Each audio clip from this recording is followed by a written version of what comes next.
with the follow-on rounds. These are the rounds where, when a founder raises the first round of a capital, and the fund helps them out in raising the further round of capital also. So she has gone through and helped a lot of founders in raising the funds. Uh, Now over to Neha. Please share us from where you started in this company and where have you reached today. Quickly, then we have to move on to the presentation in today's topic. Yeah. Thank you for the kind introduction, Madhur. Good evening, everyone. As Madhur mentioned, I'm Neha Lakhwara, co-founder and CEO at Agility Ventures. He has mentioned a lot about my career growth and everything in this organization. So, if I talk about my journey, I am a company secretary and a lawyer by education. So, I started my journey as a CS and a lawyer with a law firm. In March 2021, I joined Agility Ventures as a legal head, as the fifth founding member. Agility is a COVID baby, so they started in June 2020, and I joined them in March 21. So I started my career with Agility. Actually, that was primarily my introduction to this startup ecosystem as well. So I joined them as a legal head, eventually grown to various roles. After 1 year, I made the fund for them. I registered with SEBI and everything. And then I was in Dubai for 1.5 years or so. I was taking care of the operations of the UAE region for Agility Ventures. So from there, then I moved back to India to position of AVP investments. And this month only, for January onwards, I got this position of co-founder and CEO. Now I am taking care of the entire operations of the funds, and as a CEO, everything. So once you are a CEO, you are actually obligated to take care of everything: team, finances, whatnot. So yeah, that has been my personal journey. As far as investment banking is concerned, so since we have very limited time, so I would prefer to take you all through the presentation on dynamics of investment banking, basically, because as an investment banker, it is very important. So now you probably will have a question that, I am not an investment banker. I have been an investor. So how I am able to deliver, something on investment banking? So as Madhu mentioned, that I have been participating in the follow-on rounds of my portfolio companies. That exactly is investment banking. So what happens is that when our portfolio companies are there, we have already invested in them, and whenever they are raising next rounds, so we take those companies to different VCs, family offices, and everything. That's where we act as investment bankers for them. And that's how I've done my investment banking journey as well. And that's where I think I am able to share my experience with you. So I'll just quickly start with the presentation, and post that we can take question and answers. I hope that works. Madhur? Yes, ma'am. Cool. So just allow me a minute. So first slide, I hope my screen is visible. Yes, it is visible. Great. So, strategies for deal making and balancing investor startup dynamics. So, why it is important, right? So, it's like, how many of you here are married? And I would prefer if all of you can switch on your camera so I can see everybody, if possible for you. So, or probably you can respond in the chat box, yes, no, something, because I don't want to have one side conversation.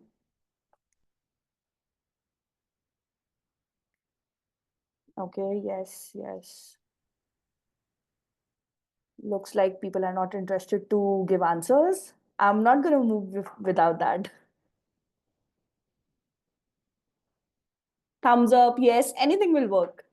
Because we already are only just 9 people. So let's make it a little more interactive, right? Okay. So investment banking is actually working as physicalshadi.com for startups and investors, right? Why so? Because one on the one side, you have to take care of the startup founder and the startup's interest. On the other side, you have to take care of the investor's interest as well, right? And you have to maintain a balance. That's where the balancing dynamics are very important. So investment banking serves as the bridge between investors and startups. And that's what my presentation outlines. If need be, I will be sharing this presentation with you all and you can have a look at it. So, what are the strategies for deal making? Because deal making is an art, right? You have to learn it by experience. It never comes just to give a gyan or something. So when you practice it, then you start learning how investment banking works. And as many more deals keep on, leveraging and keep on closing, then you get confidence. So first, how you actually make a deal, because that's where the strength lies of an investment banker. One is comprehensive due diligence. So due diligence is something which is very important because as an investment banker also, it is very important for you to work with right people. And with due diligence, it means that, you have to verify financials, you have to verify legal, because you are trusting the founder. And if you have not verified them and you are giving wrong information to the investor, and in case when the investor does their due diligence, they find something is fishy, then that raises a question on you as well. So it is very important as an investment banker that you are also aware of the company financials, you are also aware about the company's compliances and legalities, and that's where you get the confidence. Second is build trust. So transparency and integrity, these two things make trust. And if you cannot trust a founder who you are working with, or a founder cannot trust you, then there is no point to work with that founder. That's where you actually fail to make a deal. Because if there is no trust, founder probably will be lying to you, and then you might be missing on very critical informations, maybe something that can affect founder in long term, that can affect company in long term, or that can affect investor in long term. And that's where your relationships with investor or founder can be ruined. Third is define objectives clearly. So I think most of the investment bankers don't do this, because as an investment banker, people think that, I am getting my success fee to make this deal. That's all. I am not concerned about the objectives. But what happens is, if you know the objective of fundraise, if you know what founder is looking other than funding, because money can be taken from anybody, but the objectives are very necessary. Is the founder looking, say, some marketing support? If the founder is looking for some financial support, if the founder is looking for maybe some kind of PR support, so, or maybe distribution, right? So you can reach out to the investors who can provide all this apart from giving the funds. And that is very important, because as an investment banker, you need to understand what founder is looking at and how he will be growing the company basis these objectives. And that's where you'll be able to make the right match. So I keep on, attaching marriage and investment banking, because as an investment banker, you are actually marrying startup and investor.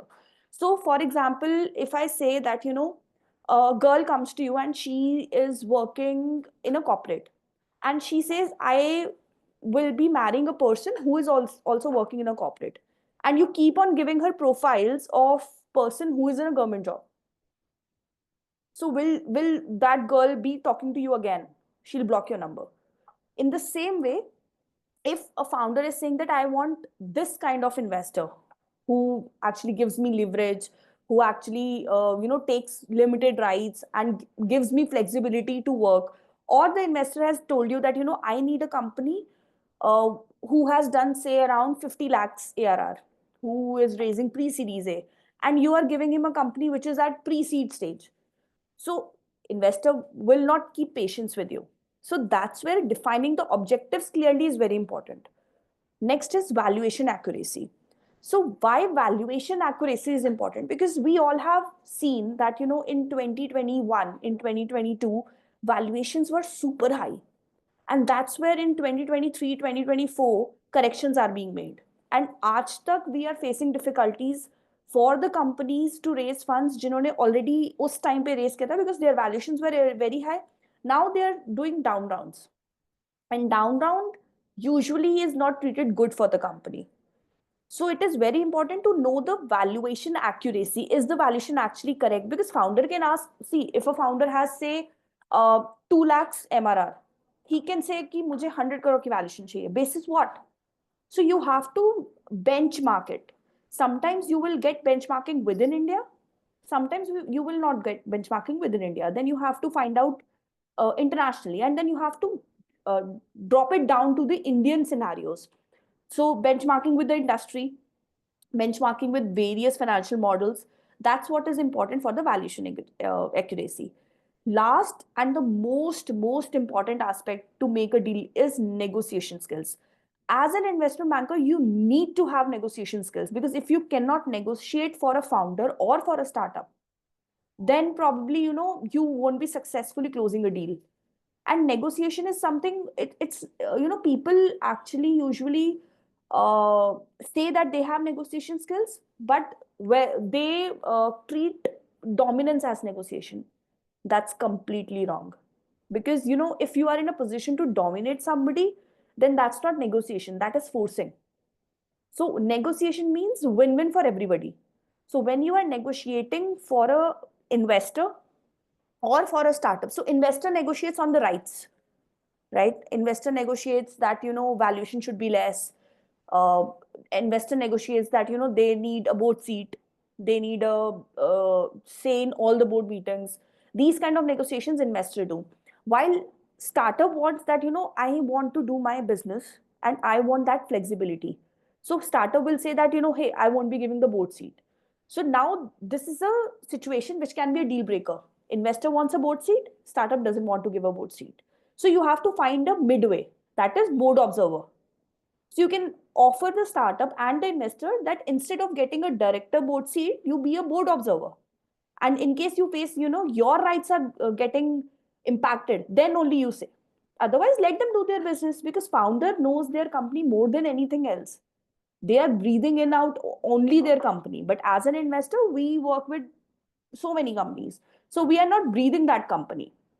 So I think these are the main strategies which are important to make a deal, and blend of all this is a successful deal. I hope I'm making sense to everybody and you are aligned with that. So So coming to balancing investor and startup dynamics, right? So again, these are the points coming out of previous slide only, but that's how we balance. So these are the strategies which should be used, and this is the balancing act. As I told you, you are working as a middleman for both entities, startup as well as investors. So you have to take care of certain things, and that's how you balance the dynamics. One is understand both perspectives. You need to understand what exactly each person is looking at. I already gave the example. I think I don't have to explain it due to paucity of time. Establish clear terms. So what happens is that sometimes as investment banker we tell the founder that I've seen couple of investment bankers doing that कि अभी term sheet sign कर दो, let's take the term sheet and then we'll see कि rights का क्या करना है, अभी जो मांग रहे हैं वो दे दो. That's the wrong approach. If you do not have clear terms on the day one, it will create a mess at the time of closure of deal. And then you will feel like, oh, after spending 6 months in a particular deal, the deal is dropped. So please value your time, because as an investment banker, you are professionals and your only asset is your time. So you have to be very, very careful about where you are spending your time, with whom you are spending your time, and is the founder right or not. So whenever you are issuing, you are taking a term sheet from an investor, be there, be involved, and actually take care of the rights, take care of clear terms with respect to amount, with respect to valuation, with respect to deal breakers, with respect to any conflicts arise, how to actually resolve them. Third is communication. I think communication is something which is the basis of anything, be it relationship, be it founder and investor relationship, be it personal, be it professional, anything. Right communication. And with right communication, I mean, what are you saying? When are you saying? Where are you saying? And how are you saying? Triple WH. If you are taking care of these terms, what, when, where, and how, that's where right communication happen. And with communication, it is important to, if even if you have received a term sheet from an investor, after taking term sheet, don't just sit and say, hey, when we'll be closing the round, we'll let you know. No, you are actually taking a term sheet. Please support them, with the latest updates, with any orders you have received, anything negative happening in the company, anything positive happening in the company. That's where trusts are built. And once investor is completely trusting you, then probably even if things go south, investor will support you. So be transparent and be in communication. Don't ghost investors, or if you are an you are representing investor, don't ghost founders, because I think ghosting founders happens a lot. Ghosting investors happens quite less. So that's where I'm highlighting this point. Next is conflict resolution mechanisms.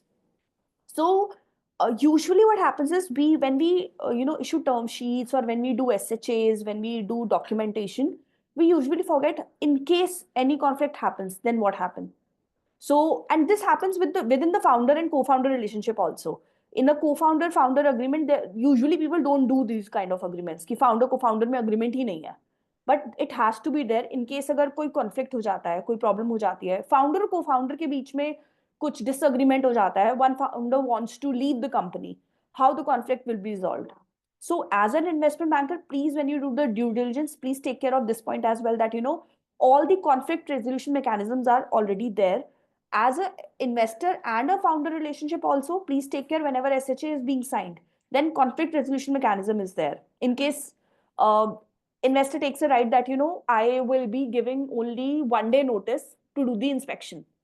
Now founder says that 1 day notice is very less, because maybe the founder is traveling, maybe the team is not available. Now if investor wants, then that harassment starts.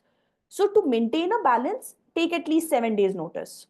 That's where I think it will support.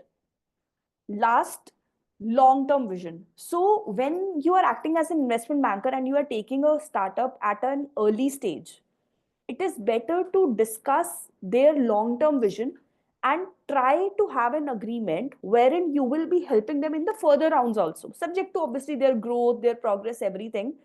That's where founder stays with you for a long term, and you are already involved in the business, you see their growth, and you get also very confident about the company.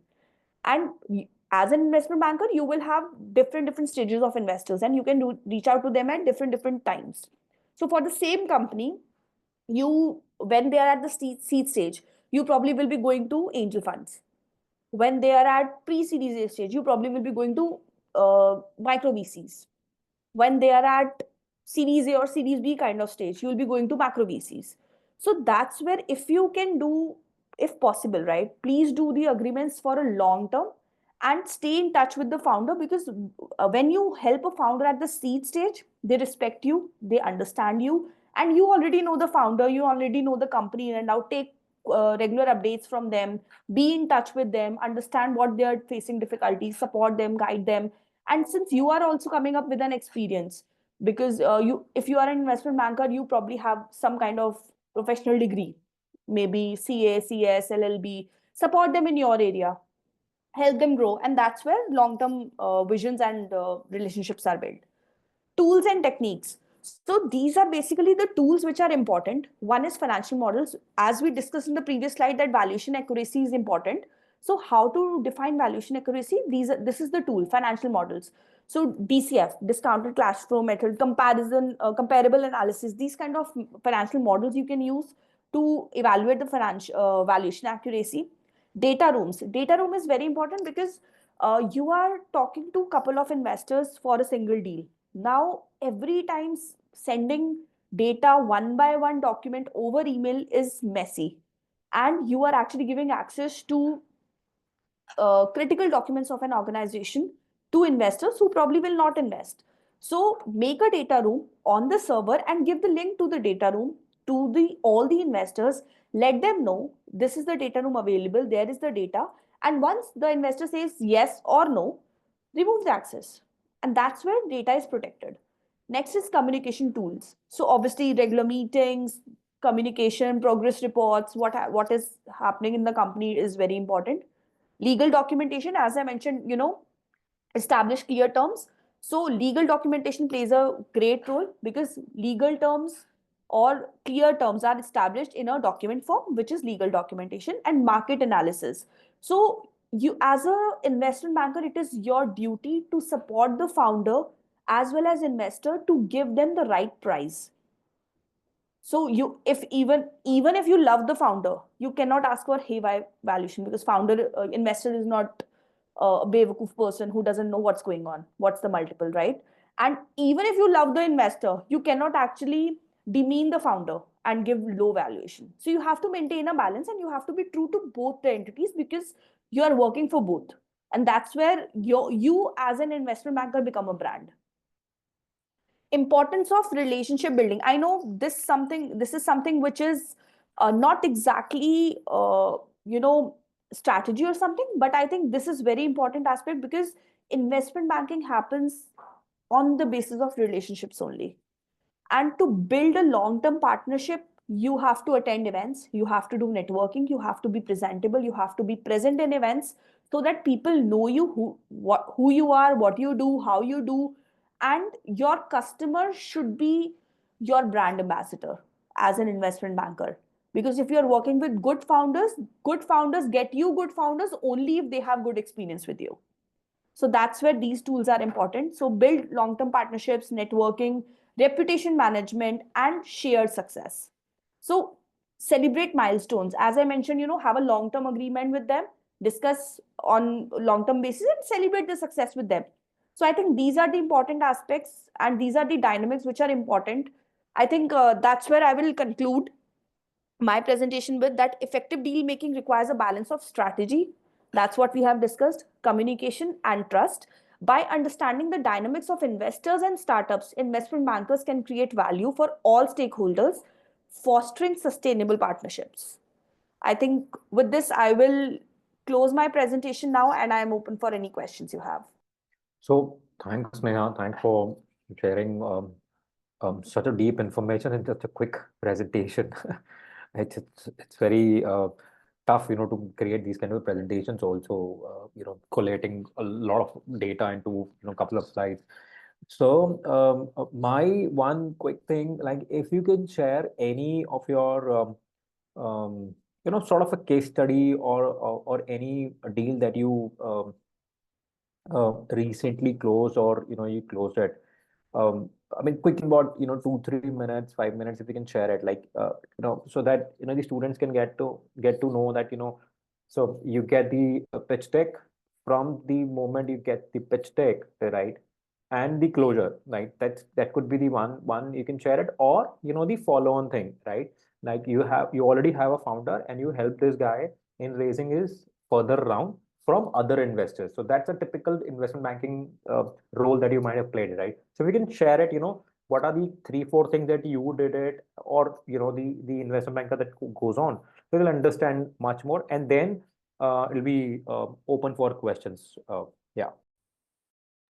Sure. So, I think you're asking about the process, how investment banking process works.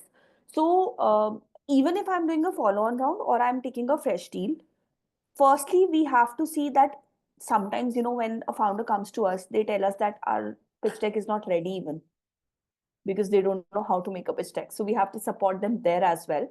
But assuming they have a pitch deck, right? Firstly, analyze the pitch deck, because you have done so many deals, you get to know what investors look for when they are looking at a pitch deck. So check if all the information is there. In case you need to edit, help them with the editing, support them, guide them, and edit the pitch deck. Then check their MIS, check their numbers, understand their numbers, where they are spending, why they are spending, and accordingly ask questions to the founder. As an investor, even for taking up any deal, you have to act like an investor. If you are taking a deal and if you want to invest, what all measures you will take care of, that's where I think you do justice to the investors. Then ask all the questions, check the MIs, and then check the financial projections they are making. And in financial projections, I'm not talking about the DCA projections made by a chartered accountant or something. Check the assumptions they are taking while actually making this DCF projections also, because assumptions are the most important aspect. See, startup is all about story. You are selling a story which will happen in future, or which can happen in future. So if you are selling a story, you need to know that all the characters of the story, who are they, what are they contributing to, and what assumptions they are making. That's how you do justice to a founder. And please meet the founder in person, meet the team in person, visit their office.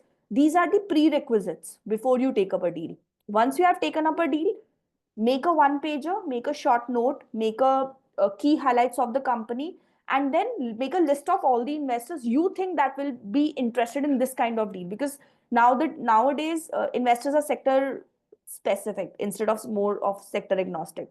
So you have to reach out to the right investors. Check the location. You need to know that if the company is in Bangalore, so probably Bangalore investors will be more easier to tap into, and they'll be able to meet the founder very quickly. Deal closure can happen quickly. So that's where you have to be careful about. Then once that is done, start sending emails, and not just cold emails. Please speak to the investor first. Call them and tell them that, hey, I want to share this kind of deal with you, will you be interested? And have key highlights in your mind or maybe in front of you. Tell them that these are the key highlights. If they say yes, we are interested, then share them. In case, even if you are giving a cold email to somebody, give some context that, hey, I have the mandate, or I am an investment banker to this particular company, and that's why I'm sending you this email. So that investor is also aware that you are working for that company and you have all the dynamics. Post that, set up a Zoom call with them, set up in-person meeting with investor and founder if they are interested, and then leave it to the investor and founder to have a conversation. Be there but be silent. Don't try to support founder in front of investor, or don't try to support investor in front of founder. Even if founder is speaking something wrong, or if you feel that conversation is going in a wrong direction, then interrupt and say, hey, give us some time, we'll get back to you on this.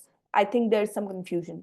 So you have to make a balance. Like, when two kids are fighting, parents have to make a balance and ask them to be a little distant and take some space. That's how you have to work as an investment banker. Then, calls happen. Sometimes two calls happen, sometimes three calls happen. And then exchange of data rooms happen. Once the founder, investor is interested in a company, they ask you for a data room. And before data room, please ensure to sign an NDA so that your founder's data is protected. So once NDA is signed, share the data room with them. Then again, take a follow-up meeting. Ask them, please send your questions. We'll be happy to answer them.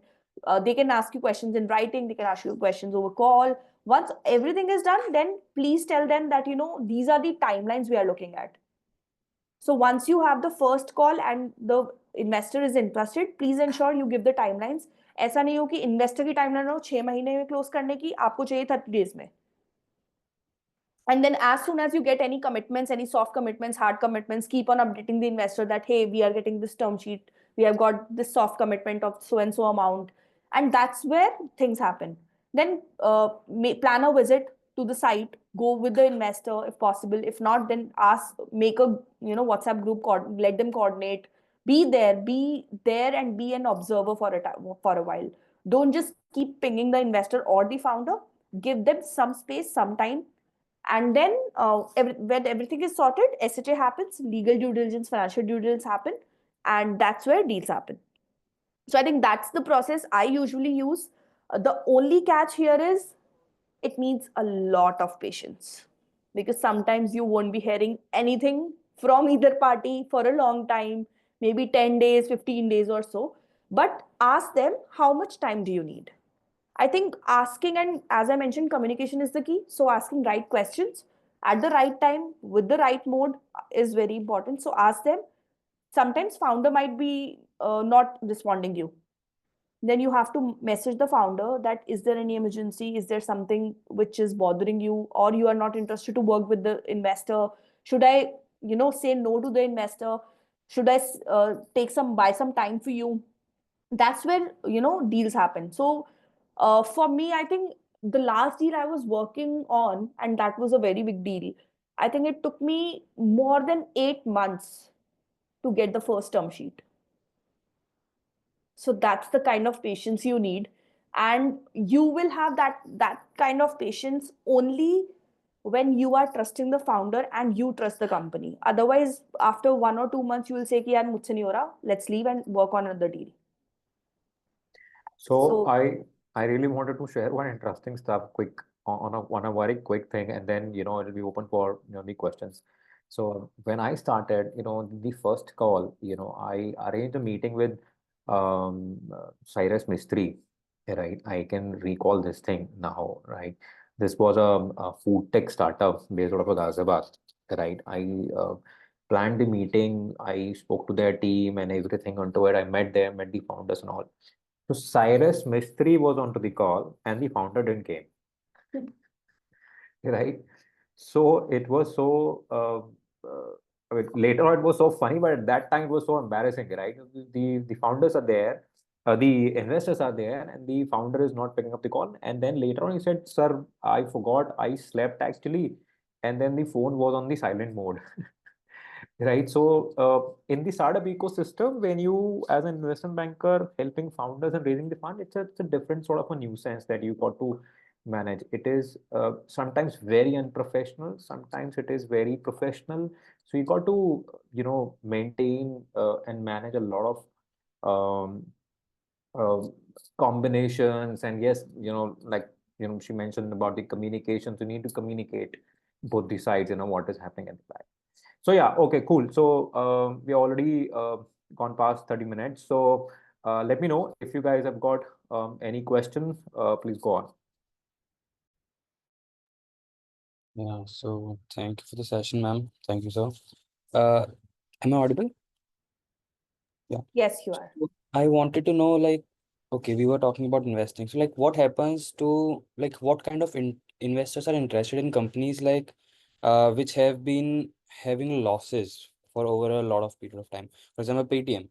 Paytm suffered a lot of losses, and like later on, the image was also demolished. So, like, how do we bring investors for those kind of companies at that point of time, or like how do we pitch in, or like what kind of like what is the process or strategies that are taken? So startups usually do losses, right? हमने बहुत कम ऐसे startups और honestly speaking I think अब ये 24 और 25 वाला जो year है ना इसमें फिर भी ऐसा है कि people are talking about profitability, cash flows and everything. Otherwise 21, 22 में तो burn की ही बात होती थी कि if you are burning high, you are a good startup, right? Because growth, usually people had the mindset that growth comes with burning money only, right? Burning is not a problem. If even if company is making loss, that's not the problem. But the loss should be treated as an, should be observed from an angle that it is an investment. So usually क्या होता है जब हम SME की बात करते हैं ना, तो अगर एक कंपनी है जिसके पास एक फैक्ट्री ऑलरेडी है, Mhm. अब वो जब दूसरी फैक्ट्री लगाएगी ना तो वो उसकी इन्वेस्टमेंट में चला जाएगा. But Mhm. स्टार्टअप के केस में क्योंकि फिजिकल एसेट नहीं होता ना तो वो बर्न में चला जाता है, जो Okay. स्पेशली जो टेक स्टार्टअप्स होते हैं. सो वहां पर अगर वो टेक्नोलॉजी बनाने में इन्वेस्ट कर रहे हैं और वहां पे बर्न हो रहा है ना, that's a positive burn. But अगर आपका यूनिट इकोनॉमिक्स ही नेगेटिव है, आप कस्टमर एक्विजिशन के लिए इतना ज्यादा बर्न कर रहे हो और आप यूनिट इकोनॉमिक्स पे ही नेगेटिव बना रहे हो, मतलब अगर आप सपोज एक बॉटल बना रहे हो, राइट, एक Mhm. वाटर बॉटल, वो आपको घर पे ही 9 रुपए की पड़ रही है और आप उसको 8 रुपए का सेल कर रहे हो, तो Mhm. It makes no sense, No, right? sir. So unit economics positive होना जरूरी है और उसमें भी टाइम लगता है. तो टेक्नोलॉजी वाली कंपनीज में हम यूजुअली बर्न देखते हैं, जैसे आपने एग्जांपल लिया पेटीएम का, तो वहां पे टेक्नोलॉजी में इन्वेस्ट हो रहा था इसलिए बर्न हो रहा था, जोमेटो में भी इसीलिए इन्वेस्ट हो रहा था. तो वहां पर वो बर्न कहाँ हो रहा है ना, हमें ये चीज समझना जरूरी है as an investment banker. And that's where we get to know कि हाँ, क्योंकि एक पॉजिटिव बर्न हो रहा है, एक इन्वेस्टमेंट की तरह हो रहा है, have it been a SME और फिजिकल एसेट बन रहा होता तो वो Mhm. इन्वेस्टमेंट में शो होता, एसेट्स में शो होता. अगर उस Mhm. तरीके का बर्न हो रहा है then investors are always interested.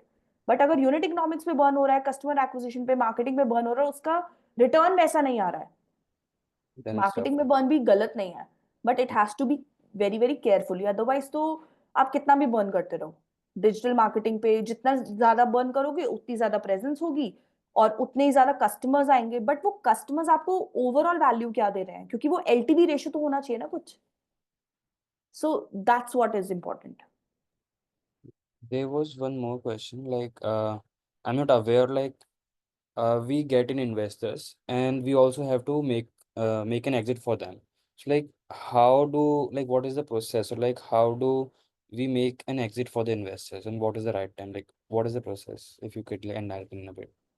So as an investment banker, your role remains same, getting the investor, Yeah.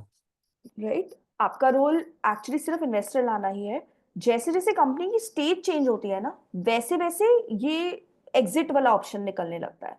सो अगर आप एक प्री सीड कंपनी की बात कर रहे हो जिसके अंदर आज तक कोई इन्वेस्टर ही नहीं था, तो एग्जिट देने की जरूरत ही नहीं है. Okay. अब जिसने प्री सीड में इन्वेस्ट किया, उसका एक डिसेंट रिटर्न ना प्री सीरीज से सीरीज ए तक आने लगता है generally, right? Exceptions are always there. तो अब वो प्री सीड वाला इन्वेस्टर बोलेगा यार मेरा ना पैसा 5x सक्सेस हो चुका है, 10x हो चुका है, 20x हो चुका है, और मुझे 3 4 5 साल हो चुके हैं इस कंपनी में इन्वेस्ट किए हुए, now I want a return. So जो प्री सीरीज ए वाला इन्वेस्टर होगा या जो सीरीज ए वाला इन्वेस्टर होगा ना, वो तब तक एक मैक्रो वीसी पहुंच चुका होगा स्टेज.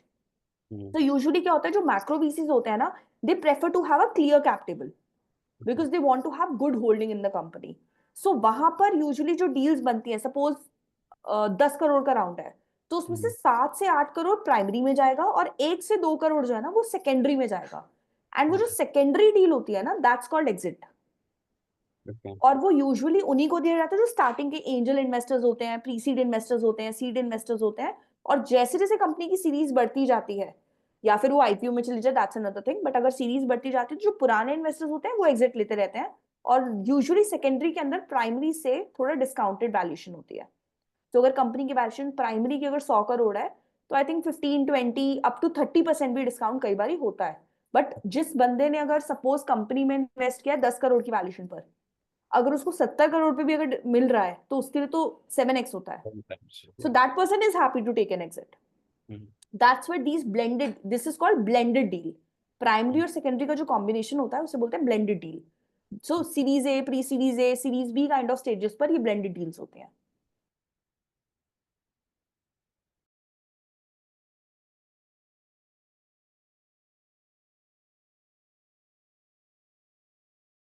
Any other questions?